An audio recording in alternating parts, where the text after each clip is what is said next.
আবারও চলে এসেছি মিক্সারের একটা নতুন টাইপের অঙ্ক নিয়ে।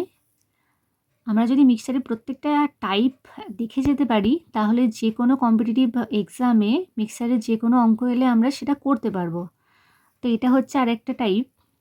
এখানে বলেছে টোটাল কত লিটার মিক্সার আছে? 729 লিটার মিক্সার আছে। আচ্ছা, তাতে মিল্ক আর ওয়াটারের অনুপাত কত আছে? 7:2। আচ্ছা, বলেছে যে আবার এটা নতুন মিক্সচারে মিল্ক আর ওয়াটার রেশিও কত? 7:3। আচ্ছা, প্রথমে ছিল 7:2, তারপরে হয়েছে 7:3। তো আমাকে বার করতে কি বলেছে? বার করতে বলেছে the amount of water to be added, মানে মিল্ক আর ওয়াটারের মিশ্রণে কতটা ওয়াটার অ্যাড করা হয়েছে। সো আমরা লেখাটা শুরু করি ফার্স্টে। তো প্রথমে দেখছি যে কতটা টোটাল মিক্সচার কতটা। 729 লিটার হচ্ছে টোটাল মিক্সচার।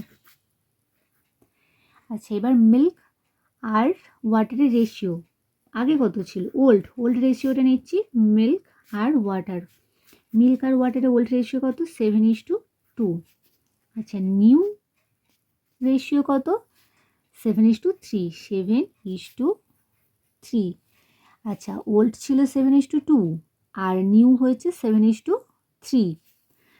তো বলেছে ওয়াটার কতটা অ্যাড হয়েছে। তাহলে আমরা এখানে দেখতে পাচ্ছি যে মিল্কটা সেম আছে, যেহেতু ওয়াটার অ্যাড হয়েছে মিল্কটা সেম আছে, তাহলে ওয়াটার কতটা অ্যাড হয়েছে? +1।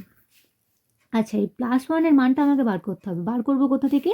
আমরা দেখব টোটাল কত আছে। টোটাল আছে 729। টোটাল কত আছে? টোটাল আছে আমাদের 729। আচ্ছা, পুরোনো মিক্সারটা টোটালটা কত? 7 আর 2 হচ্ছে 9। আমরা বার করবো কার মানটা? 1-এর মানটা। গুণিত 1। তো কাটাকুটি করা যাক। 8-9 72, 9-কে 9, তাহলে টোটাল হচ্ছে 81 লিটার। তাহলে এখানে বলেছিল the amount of water to be added, কতটা ওয়াটার তাহলে অ্যাড করা হয়েছে? উত্তর বেরিয়েছে আমাদের 81 লিটার।